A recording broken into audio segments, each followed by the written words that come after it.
What is up, everybody? Welcome back to another edition of Go Talk with Marcus. The first episode of Go Talk with Marcus post 100 subscribers, by the way. Thank you guys for that. Truly is a pleasure. Joining on the show for the very first time, Joe Scurto of Sports with Joe Scurto, Sports Force, and the Warzone Network. What's up, man? How you doing today? I'm doing good, man. I appreciate you for having me on. I appreciate you for coming on. It's been interesting trying to get this all together, but I appreciate you for being flexible and coming on the show. Luckily, I think the Jets did enough in the offseason where this won't be a depressing episode for you. I think we'll get to talk about some positive things here with the New York Jets, obviously. They had a pretty strong draft, I think. And when you're picking as much as you're picking in the first round, it's kind of hard to mess that up. How would you grade the Jets NFL draft class, not just in the first round, but just as a whole from this season? The draft class overall, I'd probably give it an A minus. Honestly, I liked what the Ravens did the most out of anybody, in just terms of getting guys that are starting caliber players right away, and it helps when the Ravens are already a playoff roster. So that's kind of why I like their draft more. But with the Jets, yeah, like you said, it's hard not to at least make some good picks when you have that many. Of course, Sauce Gardner and Garrett Wilson were just the two dynamic picks. But I think what the Jets really kind of surprised me was trading back into the first round again and being aggressive and taking advantage of that draft capital and not being afraid to trade it. Because Joe Douglas has to be desperate because the Jets have just been such a laughing stock. So I'd give it an A minus. That's fair. I mean, if I'm not mistaken, the Jets drafted at least their first round picks were all guys that were the best ranked at their position. Sauce Gardner, Garrett Wilson, and some other guys as well. And they also had a pretty decent offseason as well. They brought in CJ Uzomah, who was obviously on that Cincy team last year, went to the Super Bowl. And they've done a lot, I think, to make a difference in an AFC East division that is obviously the Bills, and then there's the Patriots, the Dolphins, and the Jets. So you've got Sauce Gardner, you have Garrett Wilson, the two guys ranked at the top of their respective positions, one on offense, one on defense. Who do you think is going to have the biggest impact in their rookie season for the Jets? Is it Sauce or is it Garrett? I'm gonna say Garrett just because I feel like he'll get the more opportunities. The Jets did their due diligence in terms of a secondary. They brought over a veteran, DJ Reed, who I really like in terms of a signing. And I mean, Gardner's not going to have an easy task. He's going to have to face Tyreek Hill twice. They have Jamar Chase. They're going to see Justin Jefferson. We're talking about some of the best wide receivers. Stephon Diggs 2 more times. So Stephon Diggs twice, Tyreek twice alone is just a nightmare, especially for a rookie. Not that I don't believe he can do it, but I think Garrett Wilson has the opportunity to be the number one target for Zach Wilson. So in terms of opportunities, I feel like Garrett Wilson has it right there because after Wilson, Moore, and Davis, there's not a ton of depth. So he's going to come right in and be a reliable target. Well, hopefully a reliable target. I mean, you look at Sauce, right? And I'm sure he'll have a solid rookie season. He played, if I'm saying, like 1,008 snaps in college, didn't allow a touchdown. And you've ran down the list of wide receivers he's going to have to go up against. Obviously, Stephon Diggs twice. He's going to have to deal with Tyreek Hill twice. He's going to have to deal with Amari Cooper in Cleveland and all these other. I don't think. I expect Sauce Gardner to allow a touchdown. I don't think he'll go this entire season without allowing a touchdown just because he got way too many top-notch wide receivers to be matched up against throughout the course of the season. Who do you think, or when do you think Sauce Gardner will give up his first time? If you had to guess based on who he's seeing on the schedule and when, who do you think will get that first touchdown on Sauce Gardner? I mean, I'm trying to remember the schedule early on. I know they have the North all in a row. So the first 4 games are Baltimore, Cleveland, Cincinnati, and Pittsburgh. It's the first 4 games for them. Yeah. I'm gonna go Cincinnati, Jamar Chase. I feel like that's just an easy one. It could be Amari Cooper as well, but honestly, we don't even know who's going to be the quarterback for Cleveland. So if I had to choose, I would say Chase. I think he's going to let up multiple touchdowns. I mean, he's a rookie. It's just not realistic. I mean, he's not playing Houston anymore. He is playing, the Buffalo Bills, the Miami Dolphins. He's playing legit teams with legit receivers. So, but I'll have to say Jamar Chase. That makes perfect sense. You look at Zach Wilson. Obviously, it was the rookie quarterback drafted last season, second overall pick. Missed a couple games through the course of the season towards the back end, but still had, I would say, even in the games he played, a pretty productive rookie season. I don't think he played poorly relative to some of the other rookies that we saw step foot on the field from last year's draft class. He didn't play swell, but he played about what you would expect when you've got a new head coach and also a new rookie, and he also missed games. So you have Garrett Wilson, you have CJ Uzama, you do still have Elijah Moore, and you have, I think, a very underrated offense overall as far as New York. I think they'll be great to watch. Do you think Zach Wilson is more primed for a sophomore slump or a sophomore jump heading into this season? I think it's got to be a jump, or the Jets have to go back to the drawing board yet again. Hopefully, it's not a slump. He had like the tale of two halves last season. He was really bad in the first Yeah. half and then really encouraging the second half after that injury. I think how he responded, not only mentioned like the just the flack he received, but in the New York market is impressive for a kid who's 22 years old. So one turnover in the last 6 games, I think that is very encouraging. So he's got the weapons. They also get a Laken Tomlinson Pro Bowl caliber guard to add with their young offensive line. As you said, a pretty young, but maybe could be a sneaky, flashy offense, at least in terms of when we're talking about the Jets. So he needs to come out and have an encouraged season, because if not, the Jets are in trouble. Well, Joe Douglas's job is in trouble, at least. Do you think he'll be the second best quarterback in the division this season? Because you've got Mac Jones, and obviously Mac Jones is being coached by Bill, and you've got Tua, and there's a lot of questions around Tua, although he does have a lot of weapons. But like when it's all said and done, regardless of how the Jets do as a team, and we'll get to that in a second, do you think Zach Wilson will be the second best quarterback in the division? Because I think he has the highest upside of anybody. Like, I think Mac Jones is pretty much done. I don't think – can Mac Jones get more accurate and things like that? Yes, but I don't think Mac Jones is going to drastically improve as far as making leaps and bounds outside of just being more accurate with the ball and making better decisions. And Tua has an injury problem, and also he has decision-making and accuracy issues as well, especially deep down the field. So we know that Josh Allen's the best quarterback in the division, but do you think Zach Wilson's in the best position to maybe be the second quarterback in this division in AFC East when it's by the time this season is over, and then also moving forward?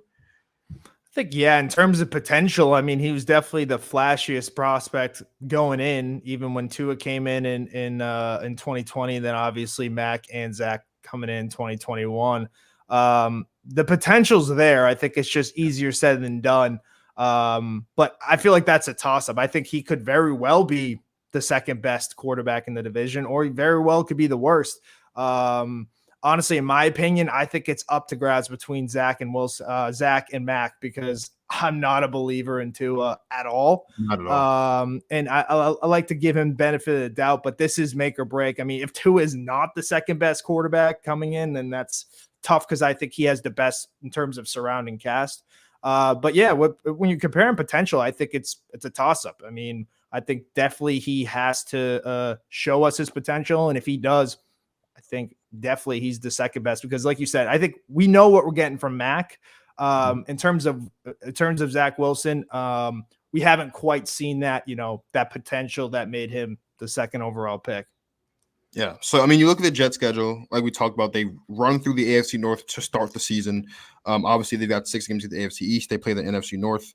And then they have a game against Jacksonville, Seattle, and Denver thrown in there as well. There are a lot of winnable games on the schedule for the Jets. When you look at games like the Lions and the Jaguars and the Seahawks and things like that. If you had to say right now how you feel about how many wins the Jets could tally up by the end of this season, how many? What's your, I guess, over under for the Jets this season for their win total?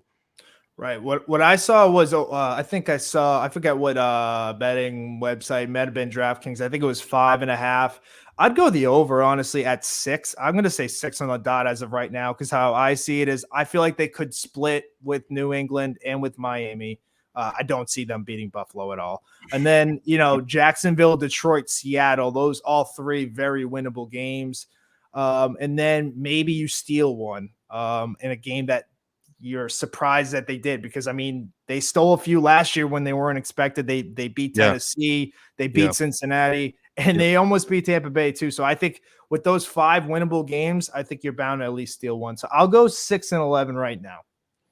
I mean, yeah, you look at what they have after the bye. They have New England, Chicago, Minnesota, Buffalo, Detroit, Jacksonville, Seattle, and Miami.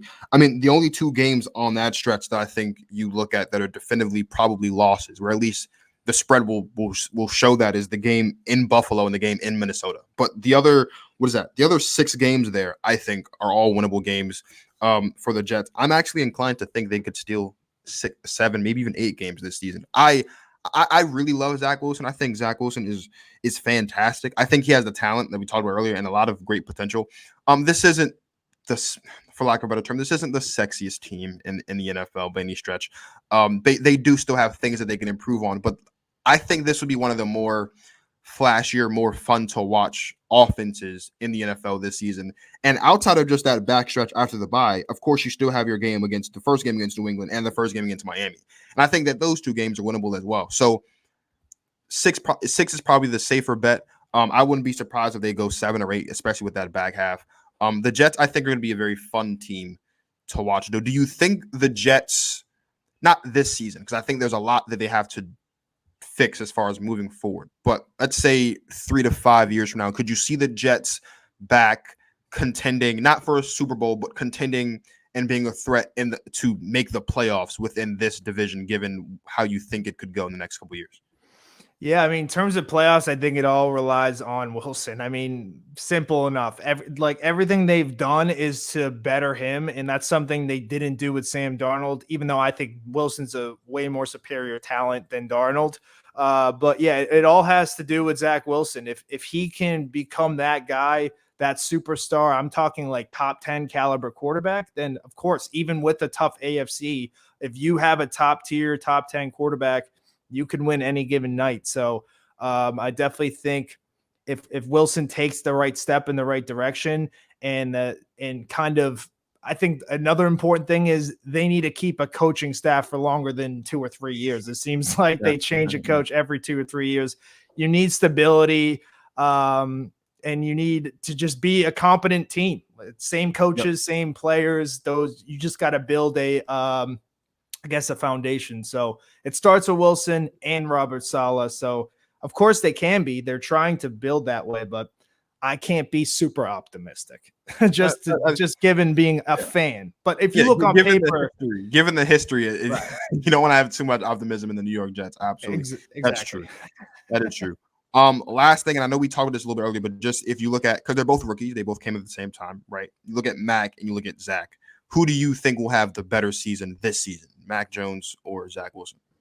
In terms of what we can look at right now, just on paper, I think Wilson's definitely set up for more success. I don't want to be that guy to question Bill Belichick, but what have they really done to surround Mac with talent? Not a whole lot. Aside from signed Devontae Parker, nothing. Devontae Parker, and then they drafted 2 running backs, which they didn't quite need. I know they got Tyquan Thompson. He's a guy who's very quick, but you also reached for him miserably. They had Sky Moore on the board. They had George Pickens on the board. In terms of who's set up for more success, I honestly think it's Zach Wilson, even though, Max still has maybe advantage because he does have Bill Belichick, but I don't know what the Pats are even doing with their offensive coordinator situation. They don't even have one. So they do not have an offensive coordinator. They lost Josh McDaniels to the Las Vegas Raiders. He's their new head coach. So it's not looking good for New England. No. And you're right. You never want to question Bill Belichick, but a lot of questionable decisions in this offseason and draft for the New England Patriots. I agree with you. I think Zach Wilson is going to have a better season than Mac Jones. I think Zach Wilson is going to have a better season than Tua as well, because I don't think Tua is going to be the starter after week 5. But that's another conversation for another day. Thank you for coming on the show. It was a pleasure to have you on the show. This one was very quick, right? Because just let the Jets fans talk. You know what I mean? I'm not gonna lie to you. I don't watch Jets football because the Jets suck. So I don't have much to bring to the table. But Joe, unfortunately, as a fan, watches Jets football. I don't know how much Jets football he watches because they haven't been that good. But there's hope. Too much. There's hope for the Jets moving forward. As I mentioned earlier, actually I'll let you do it. Please let everybody know where they can find you and what's up next for you. You can find me with Sports with Joe Scurto on Instagram and on TikTok as well. So Yeah, I'll be there. I'm trying to, as football gets closer, I'll try to provide more content. And yeah, just give me a follow over there. And I'm also on Twitter as well. It's always a pleasure to talk to Joe. It's nice to finally have Joe and talk to him in front of the camera. To all you guys watching and listening, thank you guys. We just hit 100 subscribers the other day. I appreciate all 100 of you. Now we're on the road to 150. So if you're listening and you're not already subscribed, please head over to YouTube. Make sure you subscribe to Go Talk with Marcus so you don't miss any new episodes. And check out any episodes you may have missed as well. We took a break last week, but we're back this week with Jets, obviously, in this episode, Giants and Panthers later in the week. So please stay tuned for that. So for Joe Scurto of Sports Force and the Warzone Network and Sports with Joe Scurto, this is Marcus of Go Talking Marcus signing off. Thank you guys for watching. And as always, you guys enjoy the rest of your lives.